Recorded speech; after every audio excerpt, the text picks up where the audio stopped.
ಕರ್ನಾಟಕದಲ್ಲಿ ಮತ್ತೆ ಸಿಎಂ ಬದಲಾವಣೆ ಕೂಗನ್ನು ಕೆಲ ಪಟ್ಟಭದ್ರ ಹಿತಾಸಕ್ತರು ಜೋರು ಮಾಡ್ತಾ ಇದ್ದಾರೆ.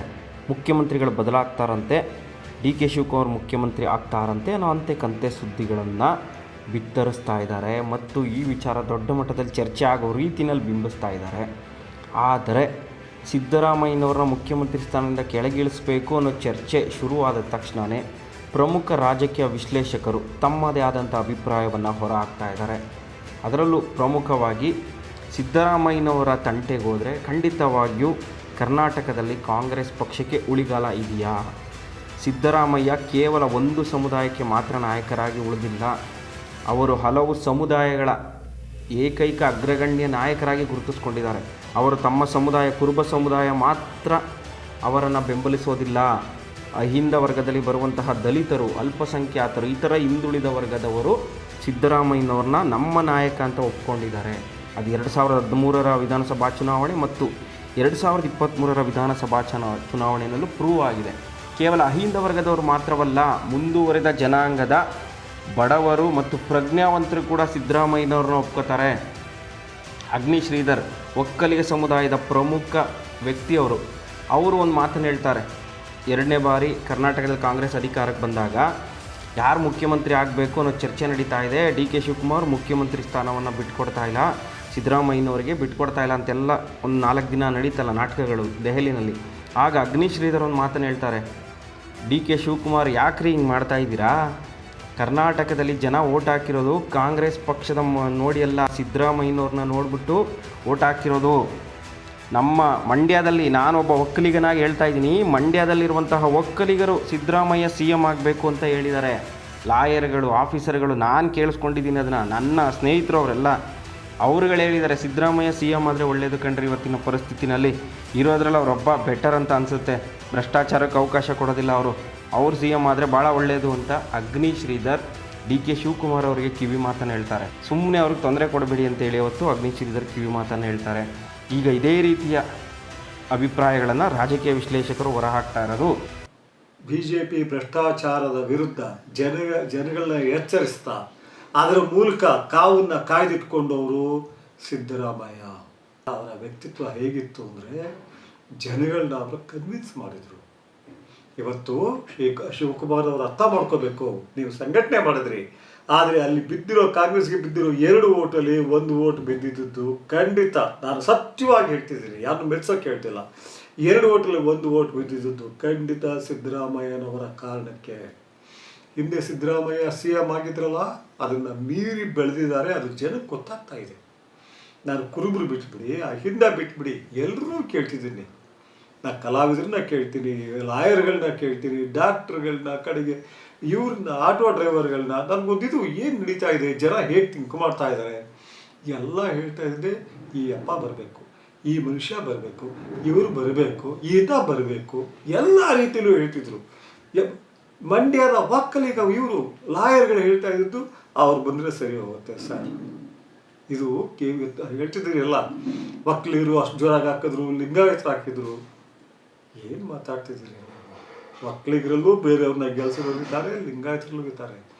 ಆದರೆ ಮುಸ್ಲಿಮ್ಸ್ ಜಾತಿ ಅಥವಾ ವರ್ಗ ಮಾಡಿಬಿಟ್ಟಾಗ, ನೀವು ಒಕ್ಕಲಿಗ, ಲಿಂಗಾಯತ, ಕುರುಬ ಈ ಥರ ವರ್ಗೀಕರಣ ಮಾಡಿದಾಗ ಮುಸ್ಲಿಮ್ ಎಲ್ಲಿ ನಿಲ್ತಾರೆ?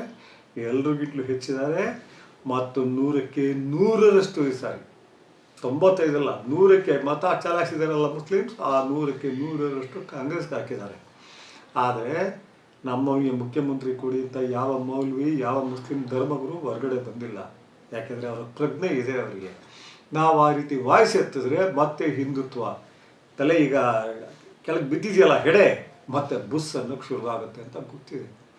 ಈ ಸ್ವಾಮೀಜಿಗಳು ಇವರು ಎಲ್ಲ ಬಂದುಬಿಟ್ಟು ತಿಳಿಗೊಡಿಸ್ಲಿಲ್ಲ, ಜನಕ್ಕೆ ವಿವೇಕ ಹೇಳಲಿಲ್ಲ. ಒಕ್ಕಲಿಗ ಕಾಂಗ್ರೆಸ್ ಇದೆ, ಮತ್ತು ಲಿಂಗಾಯತ ಕಾಂಗ್ರೆಸ್ ಇದೆ, ಕುರುಬಾ ಕಾಂಗ್ರೆಸ್ ಇದೆ, ದಲಿತ ಕಾಂಗ್ರೆಸ್ ಇದೆ. What is this non sense? ಇದೇ ಜನ, ಇದೇ ಸ್ವಾಮೀಜಿಗಳು BJP ಬಂದಿದ್ರು, ಹೀಗೆ ಗೊತ್ತಿರ್ತಿದ್ರು. ಇವತ್ತು ನೀವು ಮಾಡಿದ್ರಲ್ಲ ಆಶ್ವಾಸನೆಗಳು, ಅದನ್ನು ಈಡೇರ್ಸೋಕ್ಕಾಗುತ್ತಾ ಬೇರೆ ಯಾರ ಕೈಲಾದರೂ? ಅವರಾದರೆ ಅಟ್ಲೀಸ್ಟ್ ತೂಗಿಸ್ತಾರೆ, ಹಳಿ ತಪ್ಪೋಗಿರೋದ್ರೆ ಅದಕ್ಕೆ ತರ್ತಾರೆ.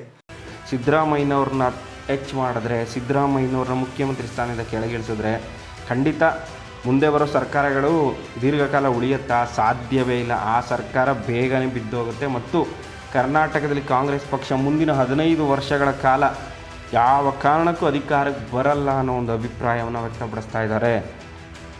ಮತ್ತು ಸಿದ್ದರಾಮಯ್ಯನವರು ನೋಡಿ ಬರೀ ಕುರುಬರು ಮಾತ್ರ ಓಟ್ ಹಾಕೋದಿಲ್ಲ, ಅಲ್ಪಸಂಖ್ಯಾತರು, ದಲಿತರು, ಇತರ ಹಿಂದುಳಿದವರು ಎಲ್ಲರೂ ಕೂಡ ಸಿದ್ದರಾಮಯ್ಯ ಸಿ ಎಮ್ ಆಗ್ತಾ ಇದ್ದಾರೆ ಅಂದರೆ ಸಾಕು ಓಟ್ ಹಾಕ್ತೀನಿ ಅಂತ ಹೇಳ್ತಾರೆ. ಸಿದ್ದರಾಮಯ್ಯ ಇಲ್ಲ ಅಂದರೆ ನಾವು ಖಂಡಿತ ಓಟ್ ಹಾಕಲ್ಲ, ನಾವು ಕಾಂಗ್ರೆಸ್ ಪಕ್ಷಕ್ಕೆ ಓಟ್ ಹಾಕ್ತಿಲ್ಲ, ಸಿದ್ದರಾಮಯ್ಯನವ್ರ ಕಾರಣದಿಂದ ನಾನು ಓಟ್ ಹಾಕ್ತಿರೋದು ಅಂತ ವಿಧಾನಸಭಾ ಚುನಾವಣೆ ಹೊತ್ತಲ್ಲಿ ಹಲವು ಸಮೀಕ್ಷೆಗಳಲ್ಲೇ ಹಿಂದುಳಿದ ವರ್ಗದವರು ತಮ್ಮ ಅಭಿಪ್ರಾಯವನ್ನು ವ್ಯಕ್ತಪಡಿಸಿದ್ದನ್ನು ಸಂಸ್ಥೆಗಳೇ ಅದನ್ನು ಪ್ರಕಟ ಮಾಡಿದ್ದಾವೆ. ಇಷ್ಟೆಲ್ಲ ಗೊತ್ತಿದ್ರೂ ಕೂಡ ಸುಮ್ಮನೆ ಸಿದ್ದರಾಮಯ್ಯನವರಿಗೆ ತೊಂದರೆ ಕೊಡಬೇಕು ಅಂತಾನೆ ಈ ರೀತಿ ಊಹಾಪೋಹದ ಸುದ್ದಿಗಳನ್ನು ಹಬ್ಬಿಸ್ತಾ ಇದ್ದಾರೆ. ಇದರಲ್ಲಿ ಪಟ್ಟಭದ್ರ ಹಿತಾಸಕ್ತಿಗಳ ಕೈವಾಡ ಇರೋದು ಸ್ಪಷ್ಟವಾಗಿ ಗೊತ್ತಾಗುತ್ತೆ. ಸಿದ್ದರಾಮಯ್ಯನವರೇ ಡೈರೆಕ್ಟ್ ಪಂಚ್ ಕೊಟ್ಬಿಟ್ಟಿದ್ದಾರೆ, ನಾನು ಸೆಲೆಕ್ಟೆಡ್ ಸಿ ಎಮ್ ಅಲ್ಲ, ನಾನು ಎಲೆಕ್ಟೆಡ್ ಸಿ ಎಮ್, ಜನರಿಂದ ಆಯ್ಕೆ ಆಗಿರುವಂಥ ಸಿ ಎಮ್ ನಾನು ಲಾಟ್ರಿ ಹೊಡೆದು ಇವರು 1-2 ವರ್ಷ ಮಾಡೋಣ ಸಿ ಎಮ್ ಅಂತೇಳಿ ಸಿ ಎಮ್ ಆಗಿರೋ ವ್ಯಕ್ತಿ ಅಲ್ಲ, ನಾನು ಜನರಿಂದ ಆಯ್ಕೆ ಆಗಿರುವಂತಹ ಸಿ ಎಮ್, ನನ್ನನ್ನು ಟಚ್ ಮಾಡೋಕ್ಕಾಗಲ್ಲ ಅಂತ ಅವರು ನೇರವಾಗಿ ನೆನ್ನೆ ಹೇಳಿದ್ದಾರೆ. 2013ರಲ್ಲಿ ಸಿದ್ದರಾಮಯ್ಯನವರು ಮೊದಲನೇ ಬಾರಿ ಸಿ ಎಮ್ ಆಗಿದ್ರು, ಆಗಲೂ ಕೂಡ ಇದೇ ರೀತಿಯ ಷಡ್ಯಂತ್ರವನ್ನು ಮಾಡಿದರು. ಆದರೆ ಅವರು 18ರ ತನಕ ಇದೇ ಥರ ಷಡ್ಯಂತ್ರ ಮಾಡಿ ಸಿದ್ದರಾಮಯ್ಯನವರು 5 ವರ್ಷ ಆರಾಮಾಗಿ ಪೂರೈಸ್ತಾರೆ. ಈಗ ಅಂತಹದೇ ಪರಿಸ್ಥಿತಿ ಮತ್ತೆ ಪಟ್ಟಭದ್ರ ಹಿತಾಸಕ್ತರು ಮಾಡ್ತಾ ಇದ್ದಾರೆ. ಆದರೆ ಇದು ಸಾಧ್ಯನಾ? ನಡೆಯೋ ಮಾತಾ ಇದು? ಸಾಧ್ಯವೇ ಇಲ್ಲ. ಯಾಕಂದರೆ ಇವತ್ತು 5 ಗ್ಯಾರಂಟಿಗಳನ್ನು ಕೊಟ್ಟಿದೆಯಲ್ಲ ಕಾಂಗ್ರೆಸ್ ಸರ್ಕಾರ, ಆ 5 ಗ್ಯಾರಂಟಿಗಳನ್ನು ನಿಭಾಯಿಸೋದಕ್ಕೆ ಸಿದ್ದರಾಮಯ್ಯನವ್ರನ್ನ ಬಿಟ್ಟರೆ ಬೇರೆ ಯಾರಿಂದಲೂ ಸಾಧ್ಯವಿಲ್ಲ. ಸಿದ್ದರಾಮಯ್ಯನಂಥ ಆರ್ಥಿಕ ತಜ್ಞ ಇದ್ದರೆ ಮಾತ್ರ ಈ 5 ಗ್ಯಾರಂಟಿಗಳನ್ನು ಕೊಟ್ಟು ಅಭಿವೃದ್ಧಿನೂ ಮಾಡ್ಕೊಂಡು ಹೋಗ್ಬೋದೇ ಹೊರತು ಬೇರೆ ಯಾರ ಕೈಲೂ ಸಾಧ್ಯವಿಲ್ಲ. ಆ ಥರದ ವ್ಯಕ್ತಿಗಳು ನಿಮಗೆ ಕಾಂಗ್ರೆಸ್ ಪಕ್ಷದಲ್ಲಿ ಸಿಗೋದಕ್ಕೆ ಸಾಧ್ಯವಿಲ್ಲ. ಅದು ಖುದ್ದು ಕಾಂಗ್ರೆಸ್ ಪಕ್ಷದ ನಾಯಕರಿಗೂ ಗೊತ್ತು. ಆದರೂ ಕೆಲವರು ಅದನ್ನು ಒಪ್ಕೊಳ್ಳದೆ ಈ ರೀತಿ ಸಿದ್ದು ವಿರುದ್ಧ ಪಿತೂರಿ ಮಾಡಲಿಕ್ಕೆ ಪ್ರಯತ್ನ ಪಡ್ತಾ ಇದ್ದಾರೆ. ಆದರೆ ಸಾಮಾನ್ಯ ಜನನೇ ಧೈರ್ಯವಾಗಿದ್ದಾರೆ, ಯಾರು ಏನು ಮಾಡಿದ್ರು ಸಿದ್ದು ಏನು ಮಾಡೋಕ್ಕಾಗಲ್ಲ ಬಿಡ್ರಿ, ಸುಮ್ಮನೆ ಏನೇನವ್ರು ಹಾಕೊತಾ ಇದ್ದಾರೆ ಅಂತ ಜನಸಾಮಾನ್ಯರೇ ಮಾತಾಡ್ಕೋತಾ ಇದ್ದಾರೆ. ಹೀಗಾಗಿ ಸಿದ್ದರಾಮಯ್ಯನವ್ರನ್ನ ಮುಖ್ಯಮಂತ್ರಿ ಕುರ್ಚಿಯಿಂದ ಕೆಳಗಿಳಿಸೋದು ಅಷ್ಟು ಸುಲಭ ಅಲ್ಲ. ಜೊತೆಗೆ ಅವ್ರನ್ನ ಕೆಳಗಿಳಿಸೋಕೆ ಪ್ರಯತ್ನ ಪಟ್ಟರೆ ಅಥವಾ ಇಳಿಸ್ತೀವಿ ಅಂತ ಹೋದರೆ ಕಾಂಗ್ರೆಸ್ ಪಕ್ಷಕ್ಕೆ ಡ್ಯಾಮೇಜ್ ಆಗುತ್ತೆ ಹೊರತು ಖಂಡಿತವಾಗಿಯೂ ಕಾಂಗ್ರೆಸ್ ಪಕ್ಷ ಉದ್ಧಾರ ಆಗಲ್ಲ ಅಂತ ಹಲವು ರಾಜಕೀಯ ವಿಶ್ಲೇಷಕರು ಅಭಿಪ್ರಾಯ ಪಡ್ತಾ ಇರೋದು. ನಿಜಕ್ಕೂ ಇದು ಸಿದ್ದು ವಿರೋಧಿಗಳಿಗೆ ಎಚ್ಚರಿಕೆ ಗಂಟೆ ಅಂತಲೇ ಹೇಳ್ಬಹುದು.